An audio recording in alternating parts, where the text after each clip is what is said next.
अरे यार बहुत गर्मी लग रही है। तभी तेजी से एक कार मेरे सामने से गुजरती है। मोना मेरी बात तो सुनो, लखानी का बेटा प्रिंस सगाई से भाग चुका है। चाहो तो तुम मुझसे शादी कर सकती हो। ए लड़की, तुम्हें कार चलाना नहीं आता क्या? अपना मुंह बंद करो। अबे ये क्या हुआ मेरे साथ? मैं एक भिखारी से शादी कर सकती हूँ, लेकिन तुम जैसे लड़कों से नहीं। ठीक है, आज शाम कंपनी की पार्टी है। अगर तुमने आज किसी से शादी नहीं किया तो तुम्हारे पापा की प्रॉपर्टी से तुम्हें एक फूटी कौड़ी नहीं मिलेगी। ये क्या किया तुमने? ऐसा हैंडसम भिखारी तो मैंने पहली बार देखा। अगर तुमने मेरा काम कर दिया तो मैं तुम्हें 10 लाख रुपए दूंगी। 10 लाख रुपए? वाह यार, बहुत मुलायम गद्दे हैं। इस पे सोने में तो मजा ही आ जाएगा। क्या तुम सच में इस भिखारी से लखानी के बेटे का नाटक करवाने वाली हो? जरा उसकी हरकतें तो देखो। लखानी के बेटे और उसकी हरकतों को आज तक किसी ने नहीं देखा। फिर शाम होते ही मैं पार्टी में जाती हूँ। अरे ये भिखारी कौन है? ये तो मोना डार्लिंग है। तुम तो ऐसे कपड़ों में भिखारियों की सरदार लग रही हो। तभी वो लड़का वहाँ आ जाता है। ये रहा मेरा मंगेतर। ये तो वही भिखारी है ना जिसे तुमने उस दिन किस किया था। ये तो सच में एक भिखारी निकला। तभी अचानक वहाँ लखानी का असिस्टेंट आ जाता है। मिस्टर प्रिंस, फिर से आपका स्वागत है। सच में तुम लखानी के बेटे हो? हाँ मोना जी, बताइए सुहागरात कब मनाना है? सभी दोस्त थोड़ी देर के लिए चुप हो जाओ। लेकिन तुम तो इस क्लास के बच्चे नहीं लगते। माफ करना, मैं यहाँ किसी को ढूंढने आया हूँ। मुझे लगा कि प्रिंस मेरे लिए ही यहाँ आया है। ये लव लेटर तुमने ही मुझे दिया था ना? हाँ मैंने ही दिया था। ठीक है, मैं हाँ बोलता हूँ। ये सुन के मुझे बहुत बुरा लगा, क्योंकि मैं उससे अभी भी बहुत प्यार करती थी। प्रिंस भाई, ये तुमने क्या किया? तुम्हारी एक्स गर्लफ्रेंड तो रोने ही वाली थी। रोने दो उसे, कुछ दिन पहले की बात है। वो तो सही हुआ कि मैं तुम्हें मिल गया, नहीं तो घूम रही होती किसी छपरी लड़के के साथ। लेकिन प्रिंस, ये छपरी किसे कहते हैं? छोड़ो, जाने दो। चलो मैं तुम्हें एक तूफानी जगह लेके चलता हूँ। फिर मैं और प्रिंस साथ में खूब मस्ती करते हैं। तभी मुझे कुछ बदमाश लड़के आते हुए दिखते हैं। बेबी थोड़ा साइड हो जाओ। क्या हुआ मोना? ये वही गुंडे हैं जो मुझे हमेशा परेशान करते रहते हैं। ये सुनते ही मेरा खून खोल उठता है। तभी अचानक प्रिंस मुझे अपनी सारी चीजें देने लगता है। ये तुम क्या कर रहे हो? वो गेम में जीता हुआ हमारा टेडी कहीं गिर गया, वहीं लाने जा रहा हूँ। मेरे आने से पहले यहाँ से हिलना भी मत। अगली बार से उसे परेशान किया तो जिंदा नहीं छोड़ूंगा। इतनी बुरी तरह भी कोई मारता है क्या? हाँ, मैं मारता हूँ ना। मैं प्रिंस के इंतजार में वहीं बैठी रही। तभी प्रिंस दौड़ते हुए मेरे पास आता है। प्रिंस, अब तुम चले जाओ यहाँ से। मैं अकेले घर जाना चाहती हूँ। और हाँ, मेरा पीछा मत करना।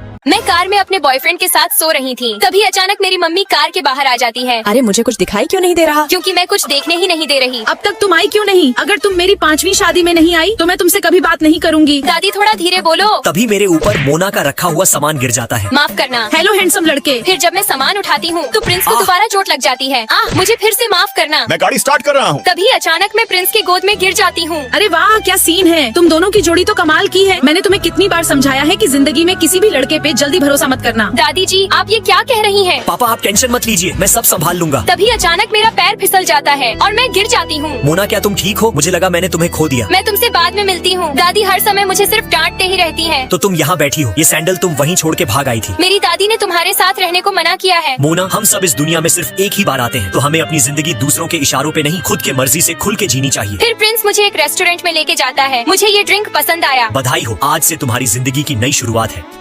तेरी अकड़ बहुत बढ़ गई है। हमसे ऊंची आवाज में बात करता है। मारो इसको। अरे ये तो प्रिंस है, पर ये लोग इसे मार क्यों रहे हैं? फिर मैं उसे बचाने के लिए फोन में पुलिस का सायरन बजा देती हूँ। लगता है पुलिस आ रही है। चलो अब तुझे तो हम बाद में देख लेंगे। फिर मैं प्रिंस के पास जाती हूँ। तुम ठीक तो हो ना? मेरा हाथ छोड़ो, मैं अनजान लोगों से बात नहीं करता। मुझे थैंक यू तो बोल दो। फिर मैं अपने घर जाती हूँ। तुम्हें तो ऑफिस में होना चाहिए था, यहाँ क्या कर रही हो? क्या तुम अभी घर के बाहर थे? नहीं तो। नहीं, ये वो लड़का नहीं हो सकता। ये रहा आपका पार्सल। नेहा, वो लड़का कितना हैंडसम है ना। ये तो वही लड़का है जिसकी मैंने जान बचाई थी। फिर वो मुझे देखता और मेरे पास आता है और एक ड्रिंक पी के मुझे किस कर देता है। तुम बहुत छिछोरे हो। सच में यार, किस तो कमाल की थी। लाओ ये सब्जियाँ मैं पकड़ लेता हूँ। ये लड़का कितना अच्छा है, पर इसका चेहरा उस प्रिंस से क्यों मिलता है? तभी सड़क पे एक प्रेग्नेंट औरत के टमाटर गिर जाते हैं और विवेक उसकी भी मदद करता है। शुक्रिया बेटा। ये तो मेरा फर्ज था। फिर अगले दिन जब मैं घर जाती हूँ तो विवेक सोया हुआ था। मैं उसका चश्मा हटाने की कोशिश करती हूँ। तभी विवेक जाग जाता है। ये तुम क्या कर रही हो? कुछ नहीं, मक्खी हटा रही थी। रुको, मैं 1 मिनट में आया। विवेक के कपड़े गंदे हो गए होंगे, मुझे धो देना चाहिए। फिर जब मैं उसके रूम में जाती हूँ तो मुझे वहाँ प्रिंस के कपड़े मिलते हैं। मैं ही प्रिंस और विवेक दोनों हूँ। क्या मैं आपकी मदद करूं? नहीं शुक्रिया। पर मैं मदद करना चाहता हूं। ठीक है, क्या मुझे आपका नंबर मिल सकता है? लो, तुम्हारा हॉस्टल आ गया, हम बाद में मिलते हैं। बाय दोस्त। तो तुम ही हो हमारी नई साथी, और वो लड़का तुम्हारा बॉयफ्रेंड था क्या? अरे नहीं यार। मोना, पिछले साल उसे हॉस्टल से निकाल दिया गया था। उससे थोड़ा दूर ही रहना। नहीं, वो एक अच्छा लड़का है। लगता है उसे तुमसे जलन हो रही है। छोड़ो, जाने दो, तुम जाके नहा लो। मोना, मैं तुम्हारे हॉस्टल के बाहर खड़ा हूँ। Hello Prince. मोना जी, ये आपके लिए। तुम्हें कैसे पता कि मुझे कॉफी पीना पसंद है? क्या तुम मेरे साथ मूवी देखने चलोगी? हाँ बिल्कुल, वो बहुत रोमांटिक है और उसने मुझे एक सुंदर फूल भी दिया। वाह यार, ऐसा कैसे हो सकता है? उसने तो कभी इन्हें टॉफी तक नहीं खिलाई। अपनी बकवास बंद करो। और प्रिंस ने तो कल मुझे रेस्टोरेंट में भी बुलाया है। क्या आपका ही नाम मोना है? लड़की पटाने का ये तरीका बहुत पुराना हो गया है। पहले मेरी बात सुनिए। अरे मैं किसी का इंतजार कर रही हूँ। मैंने कल तुम्हें प्रिंस के साथ देखा था। उसकी नजर तुम पे नहीं, तुम्हारे महंगे सामानों और तुम्हारे पैसों पे है। तुम्हारी घड़ी तो बहुत महंगी लगती है। ये तो डुप्लीकेट घड़ी है। और ये बैग किसका है? ये तो मुझे गिफ्ट में मिला था। तुम्हारे पापा बिजनेसमैन है ना? नहीं, वो एक दुकानदार है। तुमने मेरा टाइम बर्बाद किया। खाने पीने के सारे पैसे वापस करो। प्रिंस, मैं वीडियो बना रहा हूँ। तुम लोगों को तो मैं देख लूंगा। तुम्हारे नसों सांसों में तो खून बह रहा है। ये तुम क्या बकवास कर रही हो? चलो अपना दूसरा हाथ दिखाओ। ठीक है। लगता है कल रात तुमने काफी ड्रिंक पिया था। तुम्हें कैसे पता? क्योंकि मैं वहीं थी। मैडम जी, ज्यादा ड्रिंक मत पीना, कल आपको बहुत इंपॉर्टेंट काम करना है। भाई एक ड्रिंक देना, तभी मैं वहाँ एक सुंदर लड़की को देखता हूँ। क्या मुझे आपका इंस्टा आईडी मिल सकता है? चलो अब निकलते हैं यहाँ से। अरे रुकिए छम्मक छल्लो जी, हमें अकेला छोड़ के कहाँ जा रही हैं? तेरी चाची के पास। अभी तक आपने कपड़े क्यों नहीं बदले? आपकी डॉक्टर की एक्टिंग कब का खत्म हो चुकी है? क्या? डायरेक्टर सर ने आपको बुलाया है। ये सब एक नाटक था, तुम्हें तो मैं छोड़ूंगा नहीं। उसे बेवकूफ बनाने में कितना मजा आया, उसका चेहरा देखने लायक था। आज फिल्म के प्रोड्यूसर आने वाले हैं, तो आज तुम कोई लापरवाही मत करना। मोना, फिल्म के प्रोड्यूसर ने कहा है कि तुम्हें इस गुंडे के साथ एक किसिंग सीन करना होगा। मैं ऐसा बिल्कुल भी नहीं करूँगी। प्रोड्यूसर कहाँ है? मुझे उससे बात करनी है। तुम्हें कहीं जाने की जरूरत नहीं है, मैं यही हूँ। तो वो प्रोड्यूसर आप ही हैं। हाँ, और ये मेरा आखिरी फैसला है। सुबह मैंने जो किया उसके लिए मैं माफी मांगती हूँ। इधर आओ, मुझे तुम्हें कुछ बताना है। फिर जब वो मेरे पास आने लगता है, बीच में मैं अपने पैर लगा के उसे गिरा देती हूँ और वो खुद ही उस लड़के के साथ किसिंग सीन कर लेता है। पागल लड़की, अभी इसको परेशान करता हूँ। तुम्हारी ऐसी हरकतों की वजह से ही कोई भी लड़की तुम्हारे पास नहीं आती। किसने कहा कि कोई भी लड़की इसके पास नहीं आएगी? मोना, मैं तुम्हें बताना भूल गया कि इसने कल ही हमारे कॉलेज में एडमिशन लिया था। ये मेरी क्लासमेट मोना है। हाय रितु। प्रिंस, तुमने कहा था ना कि आज हम लाइब्रेरी जाएंगे। बस 2 मिनट रुको। चलो ना। जाओ, लेकिन कल कॉलेज आना मत भूलना। हाँ, मैं याद रखूंगा। फिर मैं क्लब में गेम खेलने जाती हूँ। अब तुम यहाँ क्या करने आए हो? प्रिंस, ये कोल्ड कॉफी पियो। ओह माफ करना मोना, मुझे मालूम नहीं था कि तुम्हें क्या पीना पसंद है, इसलिए मैंने तुम्हारे लिए कुछ नहीं लिया। कोई बात नहीं, तुम मेरी कॉफी पी लो। नहीं, मेरी कॉफी ले लो, हम दोनों एक ही कप में पी लेंगे। शुक्रिया, पर मुझे नहीं पीना। वो लड़की समझती क्या है अपने आप को? छोड़ो, जाने दो, वो तुमसे 2 साल छोटी है। मोना, कल मुझे गार्डन में मिलना, मुझे तुमसे कुछ कहना है। लगता है वो अब तुम्हारी फीलिंग्स समझ गया है। फिर अगले दिन जब मैं गार्डन में जाती हूँ तो देखती हूँ कि वो दोनों अभी भी साथ हैं। मैंने इसे मोना के लिए खरीदा है, तुमने इसे क्यों खाया? सॉरी। पकड़ो इसे, अब पूरा तुम ही खा लो। ये तुम क्या कह रहे हो? प्रिंस, मैं आ गई। मैंने तुम्हारे लिए एक गिफ्ट लाया है। मुझे उस गिफ्ट पे एक चिट्ठी लिखी मिलती है जिसपे लिखा होता है कि मैं तुमसे बहुत प्यार करता हूँ और हमेशा करता रहूंगा।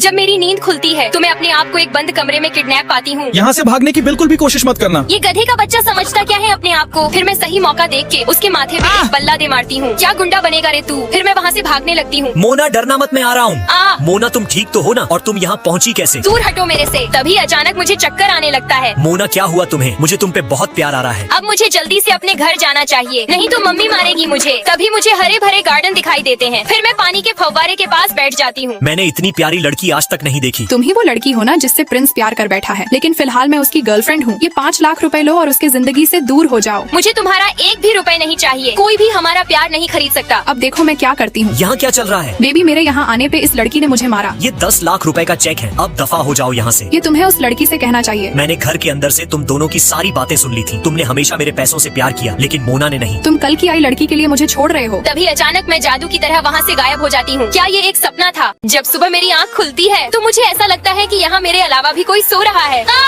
इतने सारे लड़के, मम्मी बचाओ। क्या हुआ मोना, तुम प्रेग्नेंट तो नहीं हो ना? ये क्या बोल रही हो तुम? बॉस ने बताया कि आज से तुम्हारे साथ 3 नए लड़के काम करेंगे। मोना, आज से ये लड़के तुम्हारा काम करने में मदद करेंगे। ये लड़के बहुत हैंडसम है ना? तुम तीनों यहाँ क्या करने आए हो? तुम्हारी मदद करने। अरे यार, कल रात जो भी हुआ उसे भूल जाओ और अब से हम एक दूसरे को नहीं जानते। चलो जाओ अब। मोना, मैंने तुम्हारे लिए नाश्ता लाया है क्योंकि तुम सुबह खाना खाए बगैर ही ऑफिस आ गई थी। चलो साथ में खाना खाते हैं। क्या तुम पागल हो? फिर जब मैं अलमारी से फाइल निकाल रही थी तभी रोहित मेरे पास आके मुझे नीचे उतार देता है। मेरे होते हुए तुम्हें इतनी मेहनत करने की क्या जरूरत है? हटो, मुझे अपना काम करने दो। मोना, काफी रात हो गई है, तुम्हें अब घर जाके आराम करना चाहिए। तुम्हारा काम मैं कर दूंगा। प्रिंस की बात मुझे बहुत अच्छी लगी। लगता है अब मेरी बारी आ चुकी है। मोना, मुझे तुम बहुत पसंद हो, बस मुझे कभी धोखा मत देना। मेरा कुछ काम बचा हुआ है, मैं उसे पूरा करके आती हूँ। रुको, तुम उन तीनों लड़कों के साथ सो सकती हो, पर मेरे साथ क्यों नहीं? फिर बॉस मेरे साथ जबरदस्ती करने लगता है। तभी अचानक वो तीनों लड़के आते हैं और मेरी जान बचाते हैं। मुझे माफ कर दो, अब दोबारा मुझसे ऐसी गलती नहीं होगी। मैं जब घर की सफाई कर रही होती हूँ तभी प्रिंस मेरा हाथ पकड़ के मुझे अंदर खींच लेता है और वो मुझे किस करने की कोशिश करता है। प्रिंस, ये तुम क्या कर रहे हो? मैं तुम्हारी बहन हूँ। ये मामूली सा कंगन दिखा के तुम मेरी बहन नहीं बन सकती। कुछ दिन पहले प्रिंस, यही तुम्हारी लापता हुई बहन मोना है। पापा, एक कंगन के भरोसे आप इसे मेरी बहन कैसे बता सकते हैं? एक बाप अपने बच्चे को अच्छे से पहचानता है और बेहतर यही होगा कि आज से तुम अपनी बहन के साथ रहो और उसका ख्याल रखो। और जब तक डीएनए का रिपोर्ट नहीं आता मैं तुम्हें अपनी बहन नहीं मान सकता। पर सच्चाई कुछ और ही थी। उस दिन हमारे पीछे गुंडे पड़े हुए थे। फिर बहुत मुश्किल से हम अपनी जान बचाते हैं। तुमने इनसे कितने रुपए उधार लिए हैं? 1 लाख। 1 लाख रुपए? तुम पागल तो नहीं हो? याद करो, वो पैसे हमने साथ में खर्च किए थे। तभी मैं दीवार में लगे एक पोस्टर को देखता हूँ। सोनम रुको, बिल्कुल यही कंगन तुम्हारे हाथों में है। सबसे अमीर घर का आदमी अपनी लापता बेटी को ढूंढ रहा है। तो इसमें हम क्या करें? अरे पागल, यही तो मौका है पैसे कमाने का। अब तो मेरे पास करोड़ों रुपए हैं। विवेक का आइडिया तो कमाल का था। सर, मोना की डीएनए रिपोर्ट आ चुकी है। तभी अचानक एक लड़की मुझे पकड़ लेती है और वही उस घर की असली बेटी थी। तो तुमने ही मेरे हाथ का कंगन चुराया था। मैं माफी चाहती हूँ। और तुम्हें मेरा एक काम करना होगा। मोना डार्लिंग, अब तो तुम गई काम से।